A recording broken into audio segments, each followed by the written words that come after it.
Hello, welcome back to my channel. My name is Alice Newa. Please feel free to like, comment, share, and subscribe to my channel. So I've made a couple of videos on studying in Taiwan, and I mentioned a couple of scholarships, and one of them was Taiwan ICDF scholarship. So now I want to show you how to go through the application process. And the thing about this scholarship is that before it was open to undergraduates as well, but now it's only open to graduate students. So what you do is, first things first, you should have already started your application for another university or completed it already before you start applying for ICDF. So you just Google Taiwan ICDF 2024 and you go here to the website, and here it shows you online application from December 1st 2023 to March 15 2024. And this is the guidebook. If you need it, you open it and you read it, but I'm just going to go straight to the online application system. So if you don't already have an account, what you do is create an account. Just click here. I already did it, so what you do is just click here and you have to enter your email address, and then they'll send you an email with your account number. So for me, I already did that, so this is my account number. So this is the number you're going to use to log in each time.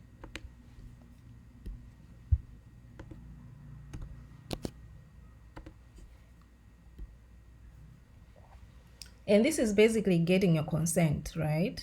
So because you're going to be giving a lot of your personal information, this is something you need to know and sign off of. So you need to read through everything and agree to it if you want to continue with the application.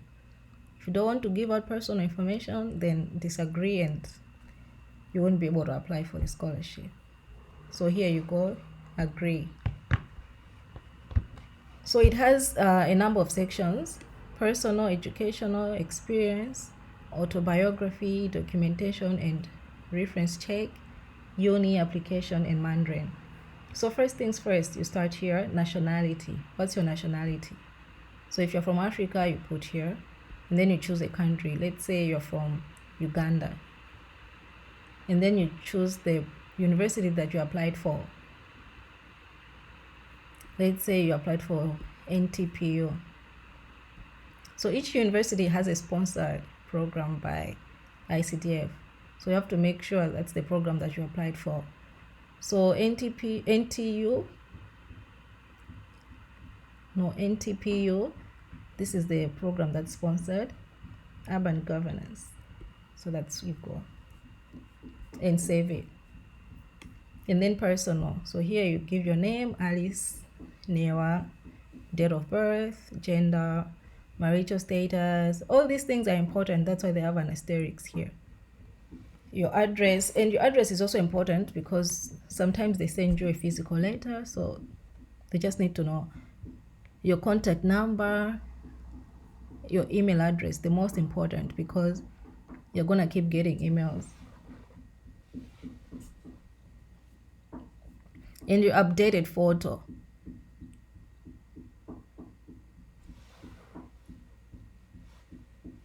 So this has to be a clear photo of you. Show your face, white background, very clear photo, and then your name here. Name of contact person. So this has to be someone reliable in your life. Like here, you put their name, their address, and the relationship. If they're your mom or your dad, you put here telephone number and email address. After you do that, you save, and then you go to educational.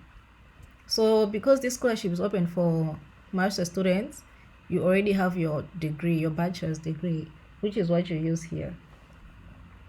So obviously you go to the institution you attended, University of Malawi, blah, blah, blah, course of study, and then here you put your degree and the dates of attendance, the years you went, so maybe 2020 something to 2022, whatever.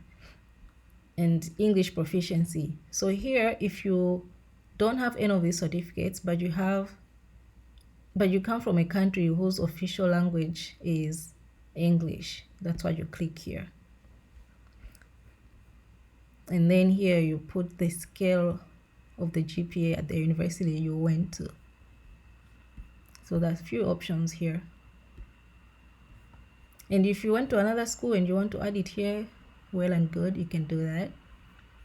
And if there's any other information you want to add on, go ahead and do it.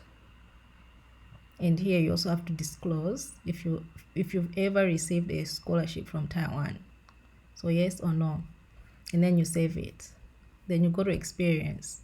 So let's say you worked before. If you're applying for a master's, I'm going to assume maybe you worked before. So here you have to write where you worked. If there are two, that's good. But it's also optional. So it's not something you have to do. And autobiography, this is also important because you need to sell yourself. So for example, here they've already given you an outline of what you need to write and a maximum of 1,400 characters. And this is quite important because they say the information given above will be used for the selection criteria of the Taiwan ICDF. So you have to describe specifically how your proposed study will contribute to your current job, future job, or your future job of your home country. So you can't say I'll work in Taiwan. It has to be in your home country. Share your experience of studying or traveling abroad if you have any abroad. Why do you apply for the program? So you need to sell yourself and explain why you need the scholarship. And here it's a yes or no, whether you've taken Mandarin classes before or not. But here it says try to know Taiwan culture. So you can say that if you've been exposed to Taiwanese culture before, or maybe you've watched YouTube videos, I don't know, it's up to you. But it's quite important. And here you have to put all your documentation. So for example, actually these are things you need to have even before you start the application so that it's easy for you. Just get them ready. Proof of nationality. So I would personally use my passport. And here your degree. It has to be the highest level diploma. So if you already have a master's, you can put it there. But let's say you don't. So here you put your bachelor's degree and your transcript. And if you come from a country whose official language is not English, you put your English proficiency certificate here. And your referees information, also quite important. You need to choose referees who are very reliable people, who know you very well, who can vouch for you. So here you can put someone you worked with or worked for, and you can put maybe lecturers from your previous university, just someone reliable and someone trustworthy. And you put their email address. So what you have to do is get consent from them before you even start applying, so that they should be ready for it, because they're going to get an email and they have to write a recommendation for you. So it has to be somebody who actually knows you. So here it's 2 people. And then you save. And finally, here you have to say that you applied for university already. And for ICDF, you need to know a little bit of Mandarin. So you have to go to their YouTube channel. They have certain videos. They have a series of Mandarin courses, like simple Mandarin courses. So you can watch them and then complete the online Mandarin test by March 15, 2024. So before the deadline, you have to complete the online Mandarin test. It's quite easy. It's something you can do. Anybody can do it. And then you save. And that's the end of the application. After you save, if you feel like there's anything else that you need to fix, you can always go back, preview, right? Just make sure everything is correct. And then after that, if you feel like, okay, I'm ready, finish and print. Once you've checked your answers, you can submit your application form and print it. Yeah, so that's what you need to do. And that's all. It's quite easy. Just get all the things that you need ready before you start the application. So it's an application that you can do within a day or two. Quite easy. Just know what you need to do before. Thank you for watching. Please feel free to like, share, comment, and subscribe.